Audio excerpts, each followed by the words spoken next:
We are talking about She-Hulk. The very first episode dropped Wednesday night or Thursday morning, however you want to look at it. And I had a chance to watch it, and I'm going to give you a quick take on it because everyone's talking about it, and there are multiple camps here. There are people that are like, oh yeah, this is great. This is a return to form for Marvel, which I thoroughly disagree with.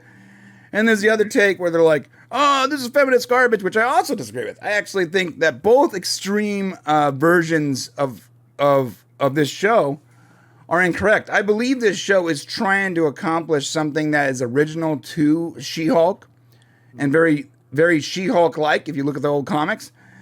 And the people that are complaining about She-Hulk being super feminist and woke, you haven't read the comics, you know, because that character is she's very much like her character. They went overboard in some regards, but it's not as bad as the extremists are saying it is, and it's not as good as the other extremists are saying it is. But we're gonna get into it just a little bit because I don't want to be left out of the conversation about She-Hulk. Okay. Plus, I have a fetish for green chicks. So if you've been on this channel before, you know I love me some Orion slave girls. So. Let's chat about this real quick.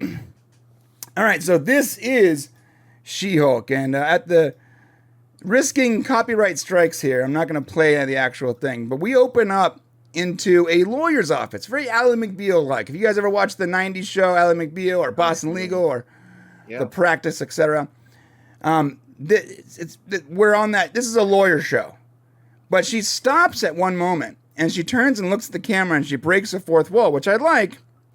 Let me adjust your camera. Which I like because that is exactly what she did in the comics. She often addressed the actual audience, like the reader. So it's very, very, very much like the comics. And she goes, "Listen, I'm actually a Hulk. That's what, because one of the characters references her Hulk-like abilities. I am a Hulk. And let me tell you that story so I can get into this boring lawyer show." And she's basically says exactly what the audience is thinking. Like, why are we watching a lawyer show that we should be watching superhero stuff right now, right? Yeah. Which is fine. And we're going to fast forward to that. So what happens is she's in the car. She's in the car with Bruce. Bruce has this device on his arm. It's some special device that allows him to stay in human form. So all those people wondering how he was in human form, that's how. He invented a device that's specific to his DNA. Right. Now, I had one question here. Why is his arm still on a sling? Yeah. So he hasn't healed since Endgame? Like, he hasn't healed. Yeah, so he mentioned something about how now that he's in his human form, his arm is starting to heal or something, but I'm like, the Hulk heal faster, right? Yeah, I don't fully understand that. I feel like they should have just taken the arm out of the sling and been done with that. That was like a weird story point that's just sort of confusing. Do they mention how long has it been since Endgame till it's been a couple years. Wow. Yeah. And we're gonna get to that too. He's actually like still in like a Tony Stark facility. Oh. So this is the interesting part. So the character She-Hulk, she is fascinated with the virginity of Captain America, and she's asking him, how is it possible that he's, that he had sex? He didn't have time to, and it's a travesty that this American hero never got laid, and Bruce is like, you know what you're talking about. He got laid. It's fine. But she is really obsessed with like this question of whether or not Captain America got laid, which is, it's sort of funny, but it's also, I feel, drawn out. Like they keep dragging this question out. It should have been a throwaway joke. It shouldn't be like a constant joke. Yeah. Also, one quick note of fun note is she's eating flaming hot Cheetos with chopsticks. And I want to be clear. She didn't invent that. I've been eating flaming hot Cheetos with chopsticks for like 10 years. Yeah. Everyone's talking about how she invented this. That's not. If you live in California or Mexico or Hawaii or any of the coastal areas, when it comes to flaming hot Cheetos, the only right way to eat them is with chopsticks. A chopstick. I've eaten without. It doesn't have to be flaming hot Cheetos, just regular Cheetos, because you don't want to get all that grime on your Right. Yeah. fingers. So. Yeah. For me, specifically flaming hots, because if I don't, it looks like I got in a fight and lost because my hands are red. Red. All right. So the car gets accosted by an alien spaceship, because of course, and because he's in human form, he gets hurt and his blood gets in her system. And that's how she becomes the Hulk. And spoiler alerts here, guys. I'm not sure. We're gonna run past all this. She becomes the Hulk. She hulks out, and we're gonna skip right here to the end. Now, there's this scene. This is the scene a lot of people are talking about. It's very woke. She goes into this bar. She doesn't remember what happened, and all of a sudden, she's like immediately accosted by a group of men. Like, hey, what's up, baby? How you doing? Hey, girl, where you going? I'm like, first off, what is this? 1973. I don't know anyone that is just like randomly accosting women outside of bars like this anymore. It was definitely over the top. But it allowed her to turn into the Hulk and sort of, plot point, right. Now let's skip ahead a little bit. She figuring out that she's the Hulk. Bruce Banner takes over to Mexico, where he has this Tony Stark facility, and he starts training her. And this is when it gets a little bit gnarly. First off, she is able to hold her form, change her form at will. She can literally change in and out of the Hulk at will. Not when she gets mad, not when when she's in danger, whatever. She can literally snap her fingers, not literally, like she's just like, oh, I'm going to be the Hulk, or I'm not going to be the Hulk. I'm going to be the Hulk, or I'm not going to be the Hulk. She's basically in complete control over her Hulk form, and she has complete all of her normal knowledge. There's no dual personality.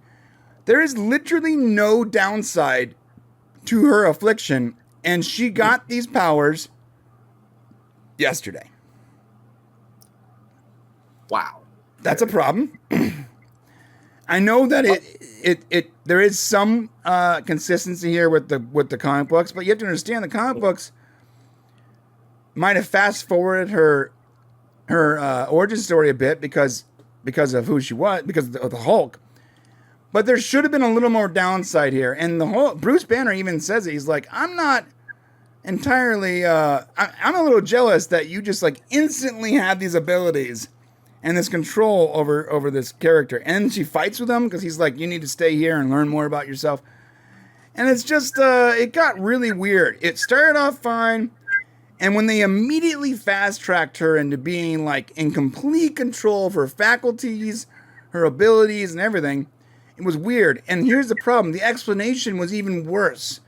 Because what she said was that the reason she has complete control over her emotions and her Hulk abilities and her form and all that is because she's a woman. That was her... That was her official response, was that because... she's a woman, and she has to deal with this anger and rage all the time, and that if she doesn't control it, that she'll be murdered in the street by raving lunatic of men or something. Basically, she said, like, if I don't control it, I can be killed in the street by a man. And you're like, okay, what are you talking about? What year is this? Like, is this 1638 in Rome? Like, I don't understand. Like, this is not. This is 2022, right? Like, I'm not a time traveler. So yeah, her explanation as to why she's in complete control of her character, and she's basically a better version of Bruce Banner's the Hulk. Yeah. Is because she's a woman and she's had to deal with her rage and emotions her entire life. Which I hate that. I hate that so much. And it's not comics accurate. People that are saying it's comics accurate, that's not the case. That's not.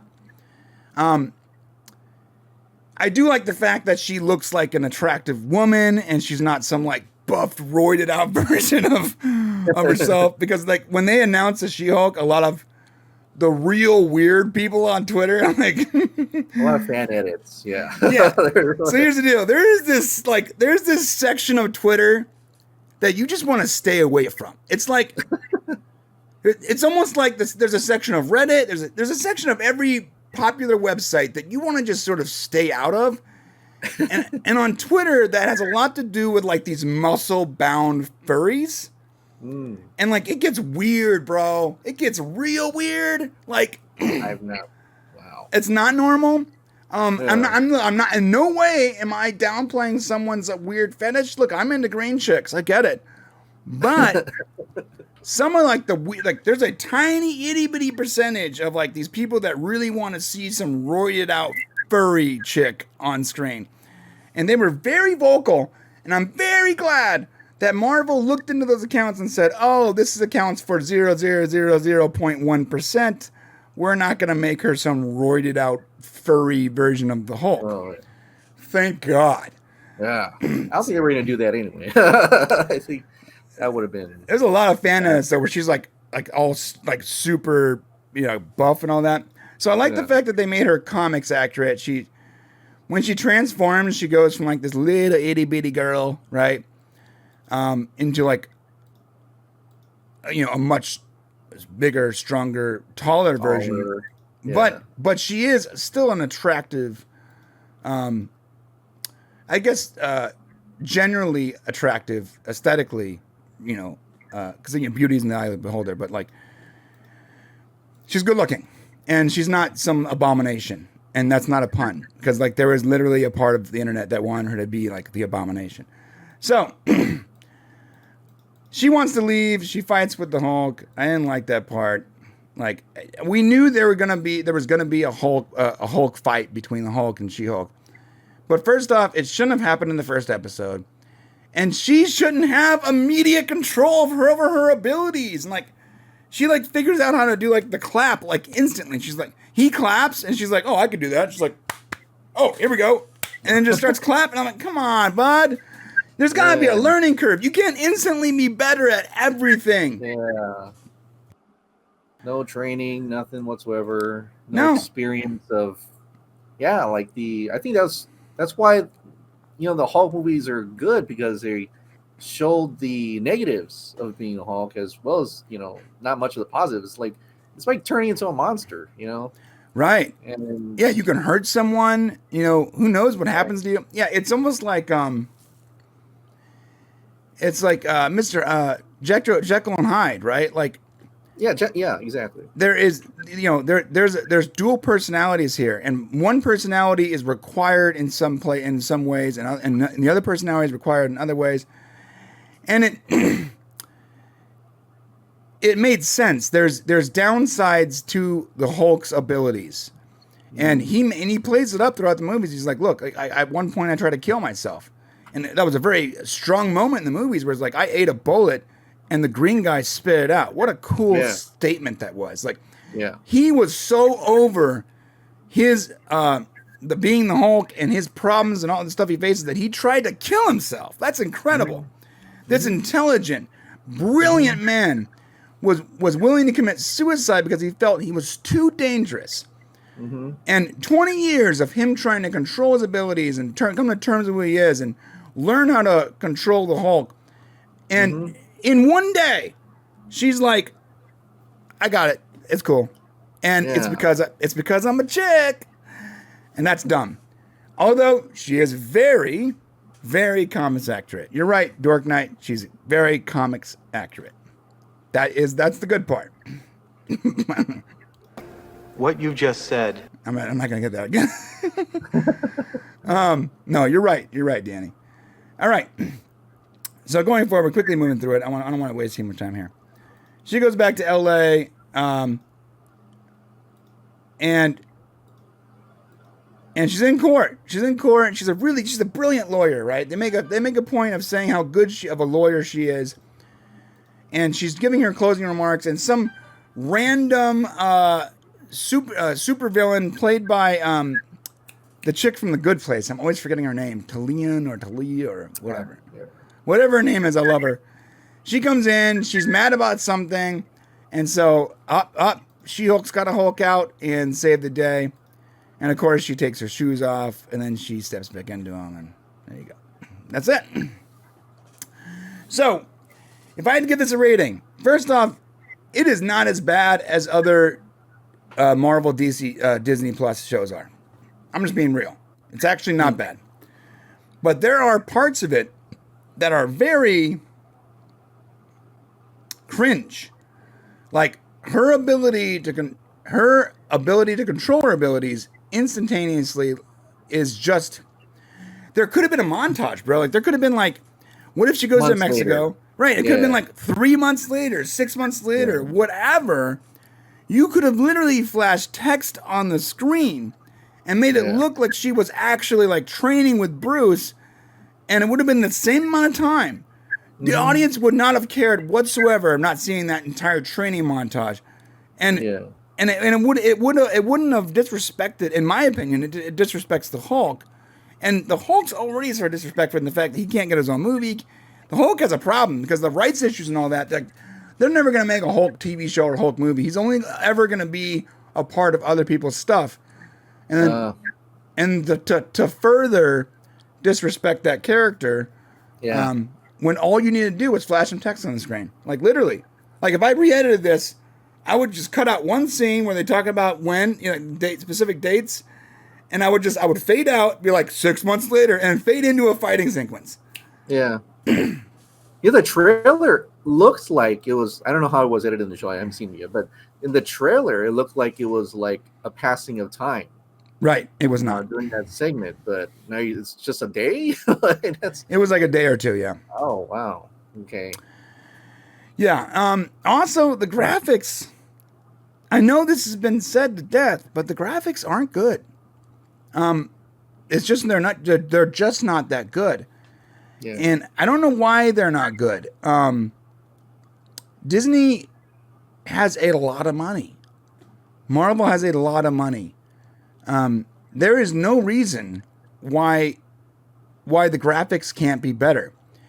And it's funny because when you look at the She-Hulk next to the Hulk, you're like, why? What is the problem here? Because something doesn't look right. And what it is like the Hulk's digital assets are clearly better. Like they're more defined. There's more quality. They're sharper. There's more features. The facial movements are better. Everything is better. And she looks like a video game from like 1998 or something. Maybe that's too rough. 2006. She looks like a character from like Mass Effect 2 or something. And I'm like tripping out because they're in the same scene. Like you have this character in a scene with the Hulk, and they are so radically different in quality, radically different. And at no point does someone get to the end of this. No editor goes, "Hey, this doesn't look right." Right? Like no one is saying that.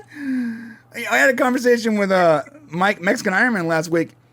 And we are under the impression that there's a lot of people in Hollywood that they don't want to stand out because they don't want to lose their jobs.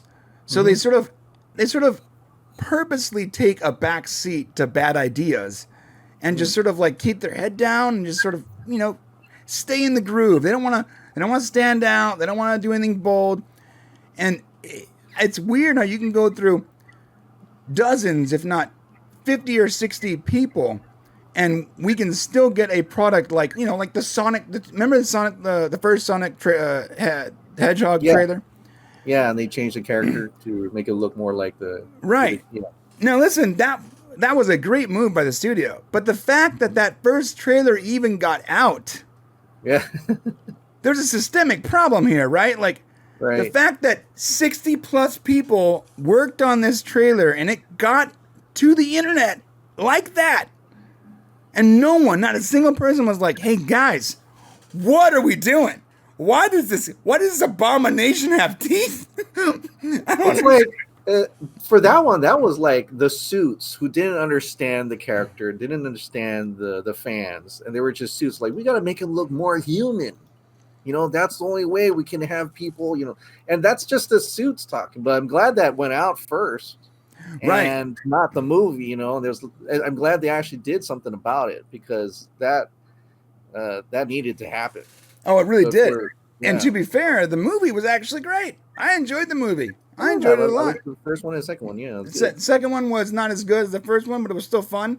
The subplot didn't need that whole wedding thing. It didn't. It was it's too much. Cut that out, and then you got a good movie right there. Yeah, I agree. So that was a good move. The studio go, oh, hey, we screwed up. The fans do not like this. Even like the creator was like, yeah, I don't like it either, guys. I don't know what to do. Right. But the fact that the creator of the movie has to like lean on the fans, that the fans lean on the studio to get his vision is it's just that's so backwards, dude. Mm-hmm. It's so backwards. How does anyone expect? I mean, is it the studio is so concerned with not being successful that they get so involved that they're just like the actual creatives are taking a back seat, or like it's the boards, man. It's like those CEOs, man. They're just suits. Like I said, like back in the day when they were talking about Superman, they're like, well, why does he need to fly? Why does he need a cape? What? Shit like that. It's so ridiculous, their thought process, bro. That's why you need creatives that have that executive stature, like a Kevin Feige, like that, because they understand the characters, they understand that, and they also understand the business side of things. They understand being an executive and the politics all behind it. Because if all you have are suits, man, we don't have these kind of movies that we have now. No, we don't. Yeah. In fact, I would argue that I don't think that the MCU happens if Disney gets too involved with Feige's decisions in the early part of in the early days of MCU. Yeah. All right. So that's it. We're done talking about She-Hulk. We're gonna move on from that. But let us know what you guys think in the comment section below. What did you guys think about She-Hulk, the first episode? You want to see more, or are you just over the MCU in general?